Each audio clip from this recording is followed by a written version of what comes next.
नमस्कार, स्वागत है आप सभी का दूरदर्शन समाचार के सांकेतिक भाषा के इस खास बुलेटिन को लेकर हाजिर हूं मैं कृतिका और मेरे साथ है मेरी सहयोगी मनीषा, जो खबरों को सांकेतिक भाषा में आप सभी तक पहुंचाएंगी।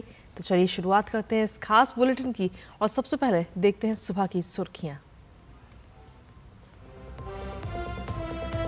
भारत और रूस के बीच शिखर वार्ता आज, प्रधानमंत्री नरेंद्र मोदी को वार्ता से दोस्ती और मजबूत होने की उम्मीद।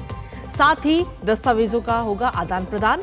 पीएम मोदी और पुतिन के बीच कल हुई मुलाकात में दिखी गर्मजोशी।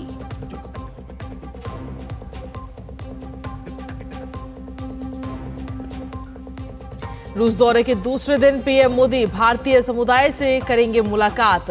क्रेमलिन में अज्ञात सैनिक की कब्र पर पुष्पांजलि करेंगे अर्पित।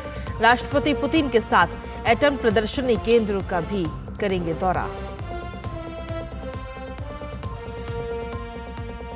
रूस के बाद प्रधानमंत्री मोदी ऑस्ट्रिया दौरे पर आज शाम पहुंचेंगे वियना। 40 वर्षों में किसी भारतीय प्रधानमंत्री की ये पहली ऑस्ट्रिया यात्रा।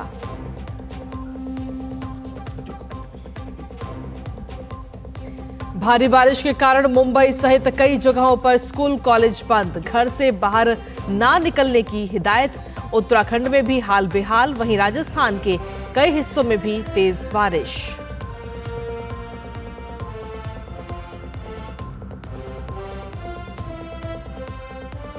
और विंबलडन में नोवाक जोकोविच और टेलर फ्रिट्ज पहुंचे क्वार्टर फाइनल में। वहीं महिला एकल वर्ग में रायबाकिना और स्टोतोलिना ने भी अंतिम 8 में बनाई अपनी जगह।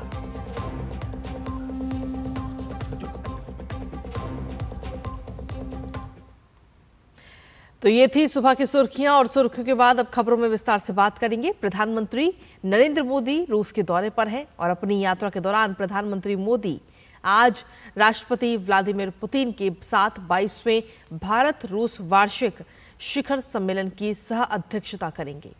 इसके अलावा प्रधानमंत्री मोदी मॉस्को में भारतीय समुदाय के सदस्यों से बातचीत भी करेंगे।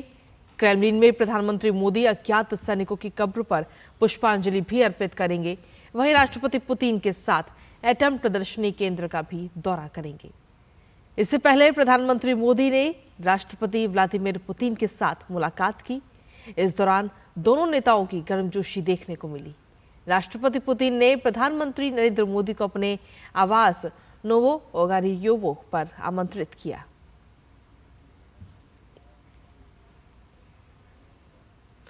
वहीं रूस में प्रधानमंत्री नरेंद्र मोदी का रेड कारपेट वेलकम किया गया। खुद राष्ट्रपति व्लादिमीर पुतिन ने प्रधानमंत्री का जोरदार स्वागत किया है।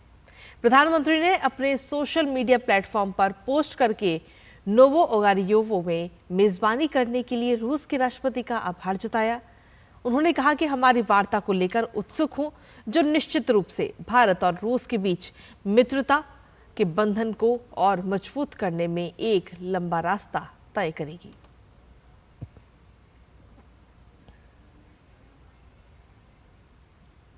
वहीं प्रधानमंत्री नरेंद्र मोदी आज शाम ऑस्ट्रिया की राजधानी वियना पहुंचेंगे। ये यात्रा काफी मायनों में बेहद ही खास है।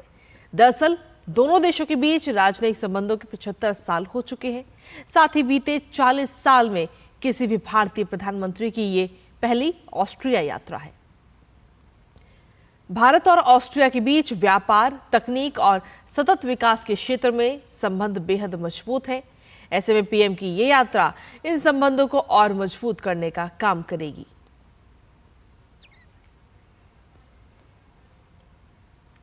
और चलिए आगे बढ़ते हुए बात कर लेते हैं अब मौसम को लेकर। दरअसल मुंबई में रविवार देर रात से शुरू हुई बारिश लगातार जारी है। मौसम विभाग के अपडेट के मुताबिक कल रात 11:30 बजे तक शहर में अलग अलग इलाकों में 80 से 145 मिलीमीटर के बीच बारिश दर्ज की गई है। कोलाबा इलाके में सर्वाधिक 144.5 मिलीमीटर बारिश दर्ज की गई। इसके साथ ही बायकुला, माटुंगा, सायन और विक्रोली में भी भारी बारिश दर्ज की गई है। शहर की लाइफलाइन कही जाने वाली मुंबई लोकल भी बारिश से प्रभावित नजर आई। बीएमसी ने बाढ़ के पानी को बाहर निकालने के लिए कई स्थानों पर पंप भी लगवाए हैं। वहीं भारी बारिश के चलते मुंबई समेत पुणे, सिंधुदुर्ग और रायगढ़ सहित कई जिलों में विद्यालयों की कक्षाओं को निलंबित कर दिया गया है। इसके साथ ही मुंबई विश्वविद्यालय की दोनों पालियां भी एहतियातन बंद कर दी गई हैं।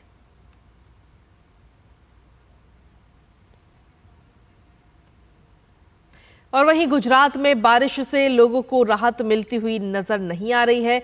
मौसम विभाग ने एक बार फिर से बारिश को लेकर ऑरेंज अलर्ट जारी किया है। आज गुजरात में गरज चमक के साथ भारी बारिश का अनुमान है। बनासकांठा, मेहसाणा में गरज के साथ बारिश का अनुमान है, तो वहीं अरावली और साबरकांठा, सौराष्ट्र और कच्छ में तेज हवा के साथ बारिश का अनुमान है। दक्षिण गुजरात में बारिश को लेकर ऑरेंज अलर्ट घोषित करने के साथ ही मछुआरों को समुद्र में ना जाने की भी सलाह दी गई है। समुद्र के किनारे हवा की गति 35 से 45 किलोमीटर प्रति घंटे की रफ्तार रह सकती है। गुजरात में अगले 7 दिनों तक राज्य में बारिश का भी अनुमान है। वहीं पूर्वोत्तर के राज्यों में बारिश लगातार जारी है और इसके साथ ही आज भी भारी बारिश होने की संभावना है। मौसम विभाग ने असम, मेघालय और अरुणाचल प्रदेश समेत पूरे पूर्वोत्तर में भारी बारिश का ऑरेंज अलर्ट जारी किया है। लगातार हो रही भारी बारिश के चलते नदियों का जलस्तर भी बढ़ गया है और कई इलाकों के लिए बारिश का अलर्ट जारी किया गया है। और साथ ही अब बात करते हैं महाराष्ट्र के बाद उत्तराखंड की, जहां मौसम विभाग ने अधिकतर जिलों में तेज बारिश होने की संभावना जताई है। आज देहरादून, उत्तरकाशी, टिहरी, रुद्रप्रयाग, पौड़ी, चमोली और उधम सिंह नगर में तेज गर्जन के साथ भारी बारिश हो सकती है। मौसम विभाग ने इन सभी जिलों के लिए भारी बारिश का येलो अलर्ट जारी किया है। इसके साथ ही लोगों से संवेदनशील इलाकों में ना जाने की भी अपील की गई है।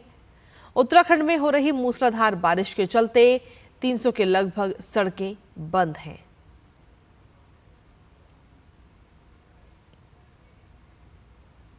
और आगे बढ़ते हुए अब बात करेंगे अंतर्राष्ट्रीय खबर की। ब्रिटेन की संसद के नए सदस्य आज शपथ लेंगे। 6 जुलाई को आए आम चुनावों के नतीजे आने के बाद लेबर पार्टी के नेता कीर स्टारमर देश के नए प्रधानमंत्री बन गए हैं। इसके साथ ही एंगेला रेनर को देश का नया डिप्टी प्रधानमंत्री बनाया गया है। 650 सीटों वाली ब्रिटेन की संसद में लेबर पार्टी ने 412 सीटें जीत ली हैं, जो बहुमत के आंकड़े 326 से कहीं ज्यादा है। साथ ही कंजर्वेटिव को सिर्फ 121 सीटों पर ही जीत मिली है और पिछले चुनाव के मुकाबले पार्टी को 250 सीटों का नुकसान हुआ है।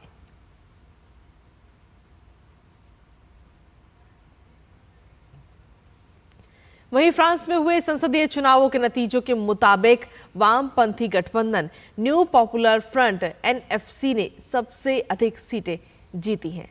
गठबंधन को 182 सीटें मिली हैं, तो वहीं राष्ट्रपति मैक्रो के मध्य मार्गी गुट टुगेदर ने 168 सीटें जीती और मरीन ले पेन की दक्षिणपंथी नेशनल रैली और उसके सहयोगियों ने 143 सीटें जीती।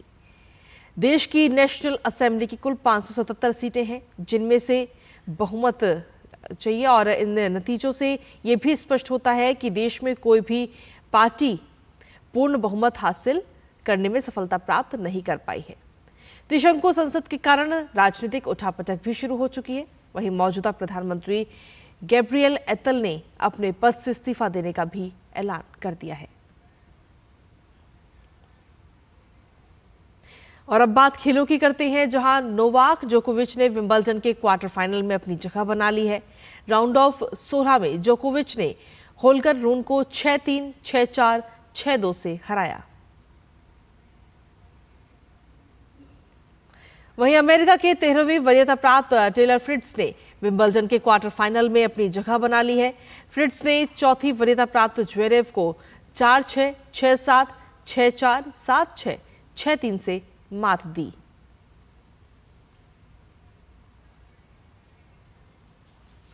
विंबलडन में चौथी वरीयता प्राप्त एलिना रायबाकिना ने क्वार्टर फाइनल में अपनी जगह बना ली है। राउंड ऑफ 16 में रायबाकिना की विरोधी रिटायर हो गई।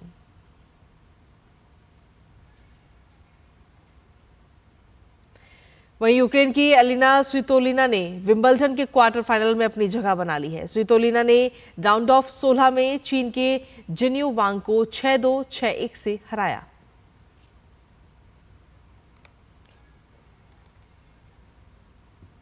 और इसी के साथ फिलहाल सांकेतिक भाषा के इस खास बुलेटिन में मुझे, मेरी सहयोगी मनीषा और हमारी पूरी टीम को दीजिए अनुमति। नमस्कार।